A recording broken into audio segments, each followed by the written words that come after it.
Assalamualaikum dear students, how are you? I hope all of you are fine and you are enjoying your lectures.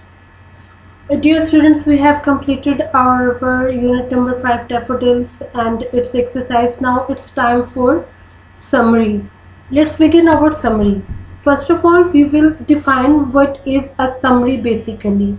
A brief statement or account of the main points of something. जब आप summary की बात करते हैं तो इसका मतलब ये होता है कि अगर आपके पास कोई भी पीस ऑफ राइटिंग है, आप उसको शॉर्ट फॉर्म में लिखना चाहते हैं, आप उसका मरकज़ी ख़याल लिखेंगे, आप अननेसेसरी डिटेल्स और इंसिडेंट्स को समराइज़ करते हुए ऐड नहीं करेंगे, यानी एक मुख्तसर सी स्टेटमेंट होगी। सेकेंड डेफिनेशन देखते हैं।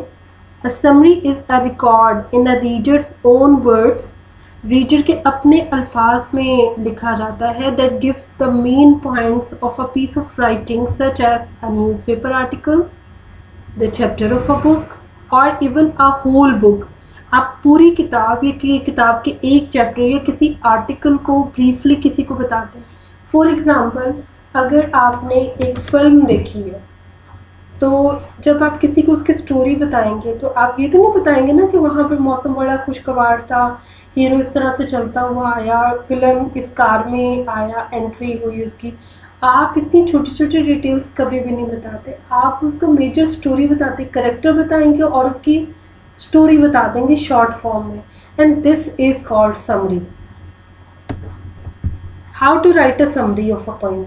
आप किसी पोएम की समरी कैसे लिखते हैं? Here are some points. Read the poem thoroughly and carefully at least 3 times. सबसे पहले आपको अपनी पोएम को कम अज़ कम भी 3 दफ़ा पढ़ना है। उसके बाद आपको थोड़ा सा समझ में आना शुरू होगा कि एक्चुअली पोइट उसमें कहना क्या चाह रहा है। Search the background of the poem. आपने ये देखना है कि पोएम का बैकग्राउंड क्या है, वो किस बैकग्राउंड में लिखी गई है, उसका पस मंज़र क्या है। Know the name of the poet and the year in which the poem was written. शायर का नाम क्या है और किस साल में उसने वो पोएम लिखी थी, वो नज़्म किस इरा से बिलोंग करती है। जैसे शेक्सपियर की अगर मैं बात करूं तो उसकी जो पोइट्री है शेक्सपियरियन एज, आप उसका बैकग्राउंड देखेंगे ना, हर चीज़ का एक बैकग्राउंड होता है। अगर आपको कोई ट्रेजेडी प्ले मिलता है पढ़ने के लिए या देखने के लिए तो उसके बैकग्राउंड में कुछ ना कुछ ऐसा ज़रूर होगा जिसके बिहाफ पर वो प्ले लिखा गया था। ठीक, तो हर चीज़ का एक बैकग्राउंड होता है। तो आप इसके लिए सबसे बेहतरीन चीज़ है आप गूगल करें।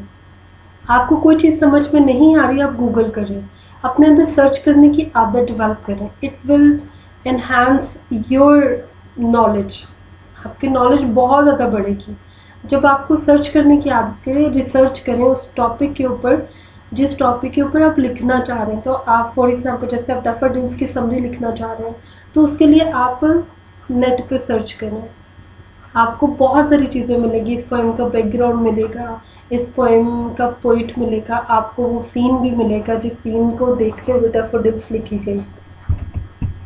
Classify the poem. अब पोएम में आपने बताना है कि किस किस्म की नज़म है। Consider whether it is an epic, narrative, dramatic और डिस्क्रिप्टिव पोएम। अब यहाँ पर आपके सामने 4 किस्म की नज़में रखी गई हैं। Epic poetry tends to be lengthy and contains vast universal themes. Epic poem कहते हैं लॉन्ग नेरेटिव पोएम को, और ये इतनी बड़ी होती है, इसकी जायजेंटिक करेक्टर्स होते हैं, लाइक बहुत बड़े ह्यूज करेक्टर्स होते हैं, इसका थीम बहुत बड़ा होता है। तो एपिक इतने छोटे लेवल पे लिखी नहीं जाती। Second, while a descriptive poem will describe a scene, जो डिस्क्रिप्टिव पोएम होती है वो एक सीन को डिस्क्राइब करती है।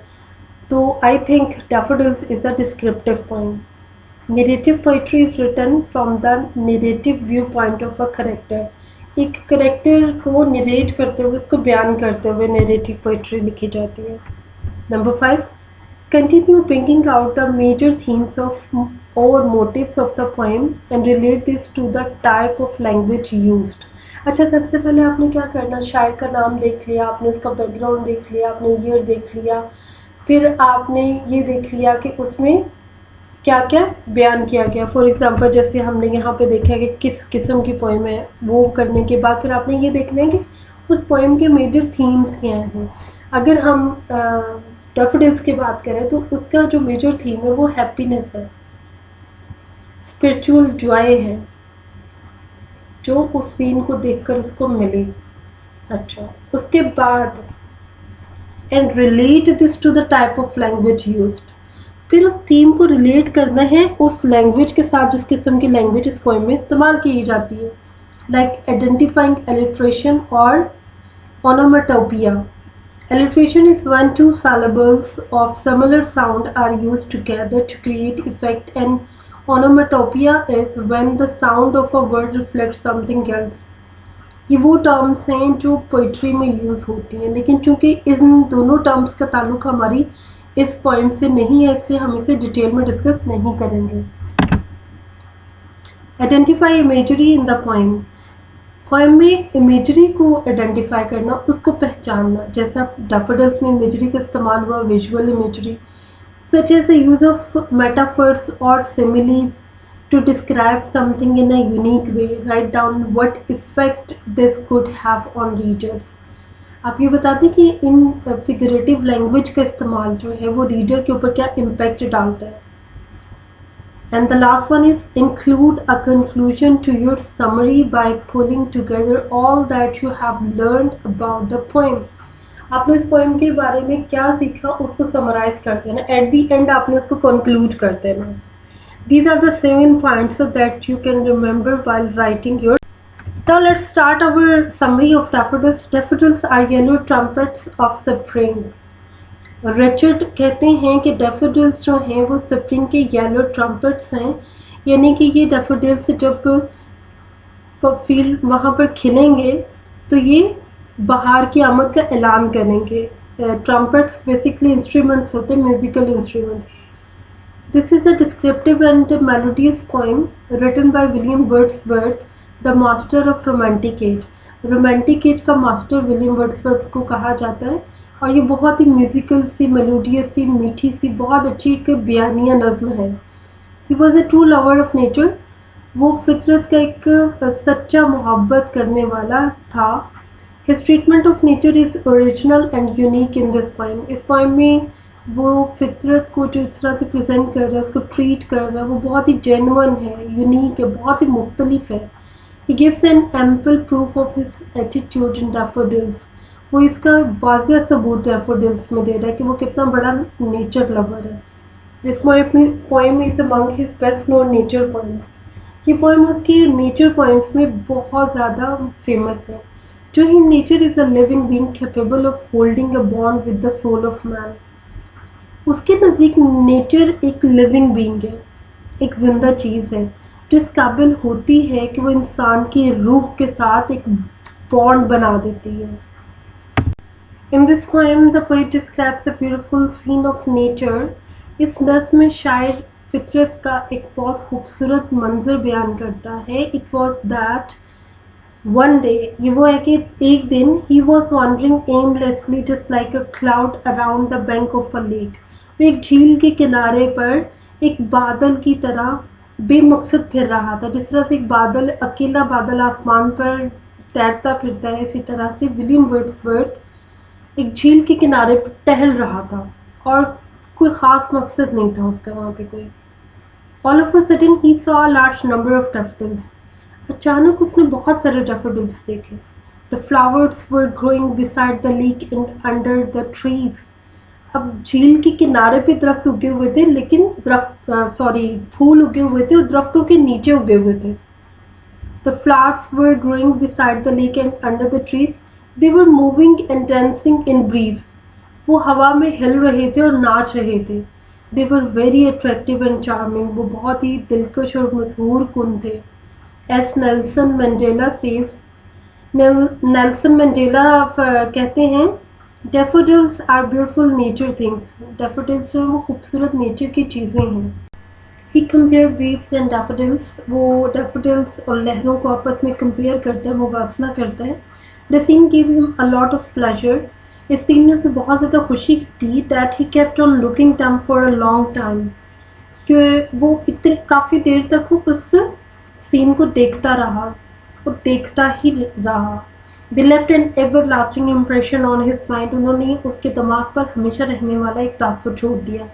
At the and he sees that when ever he was lonely, वो कहते कि जब कभी वो अकेला होता और फीलिंग थॉटफुल या वो सोचों में डूबा हुआ होता, the beautiful site of these daffodils appeared in his mind, तो इन खूबसूरत डैफोडिल्स का वो जो खूबसूरत मंजर था वो उसके दिमाग में आ जाता, and field his heart with pleasure, और उसके दिमाग को, उसके दिल को खुशी से भर देता। His heart begin dance with them, उसका दिल उन फूलों के साथ नाचना शुरू कर देता। एज ही से, जैसे वो कहता है, and then my heart with pleasure fill and dances with the daffodils, और फिर मेरा दिल खुशी से भर जाता है और इन डैफोडिल्स के साथ नाचता है। This poem is well loved because of its simple yet beautiful rhythms and rhymes. ये नज़्म बहुत ज़्यादा पसंद की जाती है क्योंकि इसमें बहुत ही सिंपल लेकिन खूबसूरत रिदम है, राइम्स हैं, शायरी बहुत अच्छी की गई है।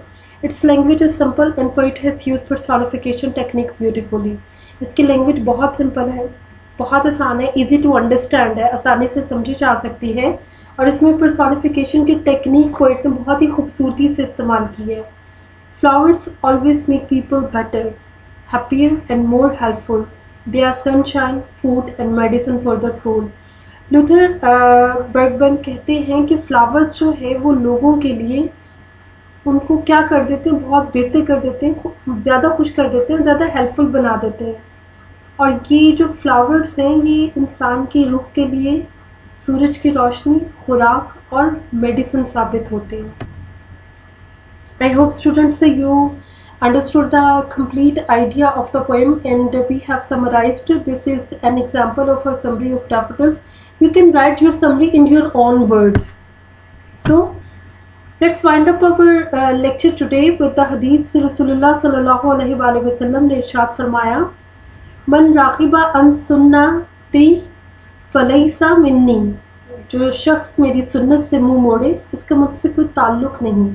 सही बुखारी में 5063 यानी 5063 नंबर है इस हदीस का, you can check from there.